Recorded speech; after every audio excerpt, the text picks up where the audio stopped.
আপনারা ইতিমধ্যে অনেকেই জেনে গেছেন যে বহুদিন পর পিএসসির তরফ থেকে একটি চাকরির বিজ্ঞপ্তি অফিসিয়াল ভাবে প্রকাশিত হয়েছে এবং তার ফর্ম ফিল আপের ডেটও জানা গেছে।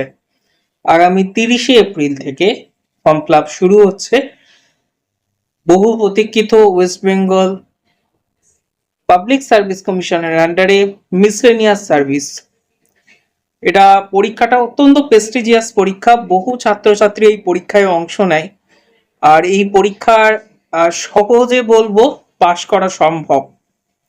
কেননা বিগত দিনে আমরা যে পরিসংখ্যান দেখেছি তাতে কিন্তু একটুখানি যদি পড়াশোনা করা যায় তাহলে এই পাশ কিন্তু খুব সহজেই করা যায় বলে আমার অন্তত মনে হয়।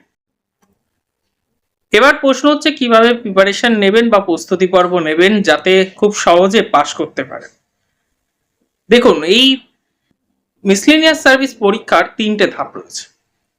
একটি রয়েছে পিলি, অপরটি রয়েছে মেন, আর তারপরে রয়েছে আপনাদের ইন্টারভিউ। প্রথমে 200 নম্বরের পরীক্ষা হবে। 200 নম্বরের মধ্যে যারা কোয়ালিফাই করবেন তাদের নিয়ে হবে মেন পরীক্ষা। মেন পরীক্ষার পরে হবে পার্সোনালিটি টেস্ট। তো এই প্রথম পিলির সম্পর্কে আমি একটু বলি। প্রথম পিলিতে কিন্তু ম্যাক্সিমাম স্টুডেন্ট বাদ চলে যায়, কেননা অনেকে বুঝতে পারে না যে সিলেবাসটা কিরকম। অনেকে আমি বলবো পশ্চিমবঙ্গ স্কুল সার্ভিস কমিশনের যেরকম পড়াশোনা করেছেন সিডির মতো, সেই রকম পড়াশোনা করে আসলে মনে করে যে পিএসসি মিসলেনিয়াস ক্র্যাক হয়ে যাবে, কারণ সিলেবাস তো একই।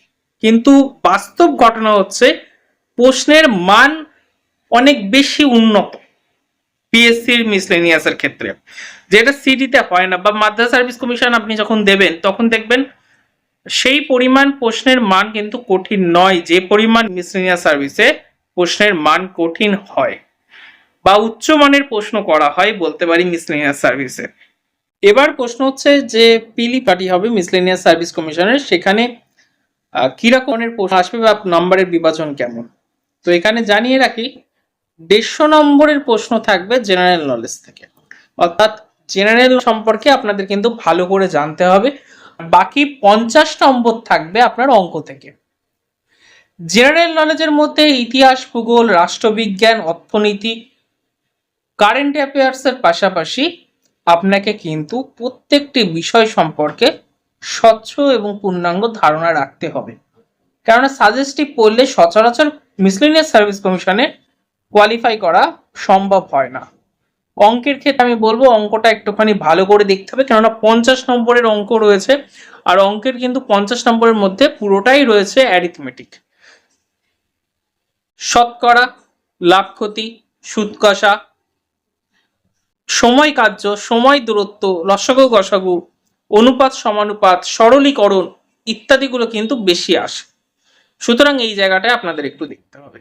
আর এর সঙ্গে আমি বলবো যে ট্র্যাডিশনাল জিকেটায় আপনারা ভালো করে জোর দিন, কেননা মিসলেনিয়াস সার্ভিসের স্ট্রাকচার যদি আমরা দেখি পিএসসির, তাহলে কিন্তু ট্র্যাডিশনাল জিকে থেকে প্রচুর প্রশ্ন আসে। এবার আসে কারেন্ট অ্যাফেয়ার্সের ঘটনায়। কারেন্ট অ্যাফেয়ার্সের ঘটনা আমি আমার মতে যেটা মনে হয় আমার, সেটা হচ্ছে 2025-এর জুন জুলাই থেকে পড়া শুরু করলে আশা করি হয়ে যাবে, কেননা পরীক্ষা হতে হতে কিন্তু আপনাদের 27 সাল হয়ে যেতে পারে। সেই জন্য আমার মনে হয় ধীরে চলনীতি অবলম্বন করা উচিত, কিন্তু প্রতিদিন নিজের ইমপ্রুভমেন্টের জায়গা যেন বজায় থাকে, তাহলে বরঞ্চ ভালো হবে। আর প্রতিদিন মিনিমাম 50 থেকে 100টা করে ম্যাথ প্র্যাকটিস করুন, তাহলে কিন্তু ম্যাথের যে সমস্যা সেটা থাকবে না। ইতিহাস এবং ভূগোলের ক্ষেত্রে আমি বলবো ভারতের ভূগোল এবং পশ্চিমবঙ্গের ভূগোল বললেই হবে, স্পেশালি পড়বেন পশ্চিমবঙ্গের ভূগোল। ইতিহাসের ক্ষেত্রে বলবো আমি আধুনিক ভারতের ইতিহাসটা পড়ে যেতে ভালো করে, কেননা ম্যাক্সিমাম প্রশ্ন আসবে আপনার আধুনিক ভারতের ইতিহাস থেকে, অর্থাৎ 1757 সালের পরবর্তী সময় থেকে 1947 সাল পর্যন্ত প্রশ্ন আপনি পাবেন। রাষ্ট্রবিজ্ঞানের ক্ষেত্রে আমি বলবো একদম বেসিক রাষ্ট্রবিজ্ঞানের যে ধারাগুলো আছে সেইগুলো, উৎস এবং সাম্প্রতিককালে যে বিধানসভা হচ্ছে সেই বিধানসভা সম্পর্কে পূর্ণাঙ্গ জ্ঞান আপনাদের রাখতে হবে। এইগুলোই বেশি করে পড়ুন, আমার মনে হয় সহজে কোয়ালিফাই করতে পারবেন। বিজ্ঞানের ক্ষেত্রেও আমি যেটা বলবো বিশেষ করে শব্দ এবং আলোক চ্যাপ্টার দুটি খুব ভালো করে পড়বেন। শব্দ এবং আলোক, ওখান থেকে প্রচুর প্রশ্ন আসে। তারপরে আপনার পরিমাপগত যে চ্যাপ্টারটা রয়েছে সেটা একটু ভালো করে পড়বেন। তড়িৎ অবশ্যই পড়বেন। বল এবং কার্য এইগুলোর মধ্যে থেকেই বারবার পরীক্ষায় ঘুরিয়ে ফিরিয়ে প্রশ্ন আসে। জীবন বিজ্ঞানের ক্ষেত্রে আমি বলবো খাদ্য, সালোক সংশ্লেষ প্রক্রিয়া, রেচনতন্ত্র এবং মানবদেহের গঠন, এই চারটে বললেই যথেষ্ট। এর সঙ্গে অবশ্যই পরিবেশ রিলেটেড বিভিন্ন যে সম্মেলনগুলো হয়েছে সেগুলো একটু দেখে যাবেন, তাহলে মনে হয় খুব তাড়াতাড়ি আপনি কোয়ালিফাই করার জায়গায় যাবেন। যারা ভাবছেন যে কিভাবে এই প্রস্তুতিটা নেব তাদের জন্য বলছি, আমাদের স্ক্রিনে এখন যে নাম্বারটি চলছে সেই নাম্বারে যোগাযোগ করে কিন্তু আপনারা আমাদের ব্যাচে ভর্তি হতে পারেন।